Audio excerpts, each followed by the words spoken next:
नाशिकच्या पंचवटीत jogging track असलेल्या Shrikrishna garden समोर साकारलाय 7 मजली देवीदास हाईट प्रकल्प। मग येताय ना आजच आपला फ्लॅट बुक करायला देवीदास हाईट्स मध्ये। आमचा मोबाईल क्रमांक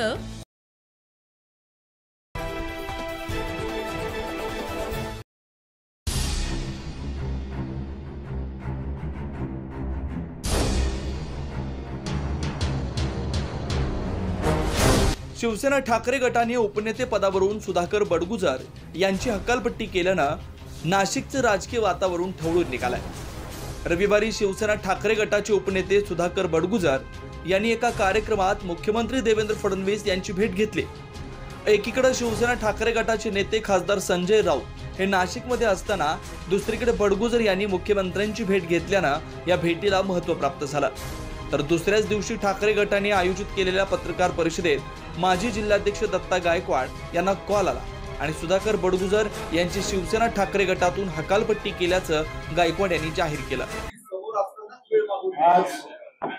आताच आदरणीय उद्धव साहेब आणि संजय राऊत साहेब यांचा आता फोन होता। त्या ठिकाणी पक्षविरुद्ध कारवाई केल्यामुळे बडगुजर यांना पक्षातून काढून टाकलं। यानंतर सुधाकर बडगुजर यांनी जर पक्षामध्ये खरं बोलणं आणि नाराजी व्यक्त करणं गुन्हा असेल आणि त्यातून माझ्यावर कारवाई होत असेल तर ती मला मान्य असल्याचं माध्यमांसमोर स्पष्ट केलं। पक्षामध्ये खरं बोलणं आणि नाराजी व्यक्त करणं हा जर गुन्हा असेल तर तो गुन्हा मी केलेला आहे आणि त्याची शिक्षा जर हकालपट्टी असेल ती मान्य आहे मला। तर नाशिक पश्चिमचे आमदार सीमा हिरेनकडून सुधाकर बडगुजर यांनी विधानसभेत भाजप विरोधात काम केलं, तसंच मंत्री नारायण राणे यांना अटक झाल्याचा ठपका ठेवत बडगुजर यांच्या भाजप प्रवेशाला कडाडून विरोध करण्यात आला।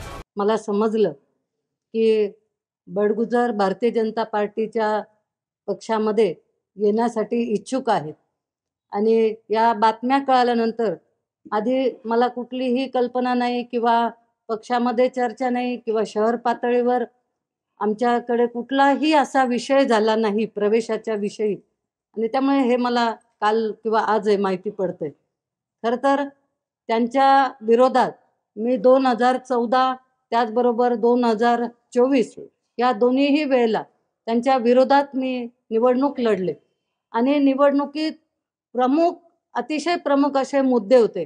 आमचे अनेक कार्यकर्ते भारतीय जनता पार्टीचे जे प्रबळ इच्छेने की निवडून यायलाच पाहिजे अशा इच्छेने त्यांनी त्यांच्या विरोधात अतिशय विखारी प्रचार केला।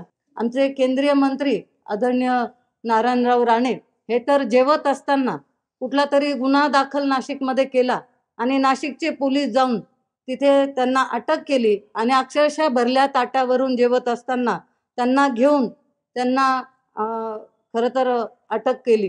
तर दुसरीकडे या पक्षात कुणी काम करण्यासाठी येत असेल तर आम्हाला देखील पक्ष संघटन वाढवायचे असं सांगत भाजप प्रदेश अध्यक्ष तथा महसूल मंत्री चंद्रशेखर बावनकुळे यांनी थेट बडगुजर यांच्या भाजप प्रवेशाला एका अर्थानं संमती दिल्याचं स्पष्ट केलं। भारतीय जनता पक्षामध्ये ज्याला यायचं आहे त्याला या पक्षाचे दरवाजे उघडे आहेत। आता तिथे स्थानिक आमदार सीमाताई हिरे आणि त्यांची त्या विधानसभेमध्ये आत्ताच लढाई झाली आहे आणि त्यामुळे काही काळ लागतो थोडे गैरसमज दूर व्हायला, पण निश्चितपणे आमचे गिरीश भाऊ त्यात लक्ष टाकतात आहे, आम्ही लक्ष टाकू। शेवटी पक्ष वाढण्याकरता आणि पक्षामध्ये कोणी बिनशर्ती असेल, आता गिरीश भाऊनी ज्या ठिकाणी पुढची भूमिका ते आता काही तसं ठरलं नाही, काही आजच निर्णय घ्यायचा आहे उद्याच निर्णय घ्यायचा आहे काही आता आमच्याकडे चर्चा होईल, पण थोडा स्थानिक त्या ठिकाणी आपसात लढाई झाल्यामुळे विधानसभेत थोडा त्यांचा विरोध आहे नक्की आहे।